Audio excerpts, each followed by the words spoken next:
जिसे देखने के बाद दोनों पायलट हैरान हो गए। वो इसलिए क्योंकि टेक ऑफ कन्फर्ट्यून अलार्म तब बजता है जब प्लेन ग्राउंड पर उड़ता है और उड़ान भरने के लिए तैयार नहीं होता है। ऐसे में 12,000 फीट की ऊंचाई पर इस अलार्म के बजने का मतलब दोनों पायलट की समझ में नहीं आ रहा था।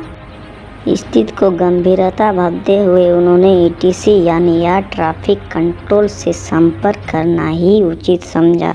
फिर उन्होंने तुरंत ईटीसी संपर्क कर बताया कि उनके विमान का टेक ऑफ कन्फर्ट्यून अलार्म बज रहा है। पायलट ईटीसी को ये सब बता ही रहे थे। इतनी देर में प्लेन कॉकपिट में मौजूद कंट्रोल पैनल पर कई सारे अलार्म एक साथ बजने शुरू हो गए और इन अलार्म के आवाज़ के कारण पायलट की आवाज़ ईटीसी तक पहुंचना भी बंद हो गई। साथ प्लेन का मास्टर कोशिन अलार्म भी बजाने लगी, जिसका मतलब था प्लेन की कई सारे सिस्टम एक साथ ओवरहीट हो चुके हैं। दोनों ही पायलट की दिक्कत बढ़ने लगी थी। उन्हें समझ में नहीं आ रहा था कि अचानक ये सब क्या हो रहा है।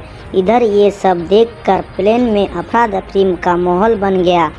क्रू मेंबर लगातार यात्री को शांत कर रही थी। सभी पैसेंजर को सांस लेने में काफ़ी ज़्यादा दिक्कत हो रही थी, इसीलिए उनके ऑक्सीजन मास्क अपने आप ही नीचे आ गई। दरअसल जब प्लेन में ऑक्सीजन का लेवल कम होता है तो ऑक्सीजन मास्क अपने आप ही नीचे आ जाती है। इस दौरान प्लेन लगभग 18,000 फीट ऊंचाई पर था। पायलट बार बार ईटीसी से संपर्क कर उन्हें अपनी आवाज़ बताने का प्रयास कर रही थी, लेकिन उनके बात ईटीसी तक पहुंच ही नहीं पा रही थी और कुछ ही देर में प्लेन का ईटीसी से कनेक्शन भी पूरी तरह से टूट गई। इसके बाद भी ईटीसी ने पायलट को संपर्क सुधारने की कोशिश की, लेकिन उन्हें कोई उत्तर नहीं मिला। प्लेन अब लगातार ऊपर ओर बढ़ता जा रहा था। आमतौर पर इस रूट पर फ्लाइट को लगभग 1 घंटा 45 मिनट समय लगता है, यानी करीब 10:45 पर इस प्लेन को एथेंस एयरपोर्ट पहुंचाना था।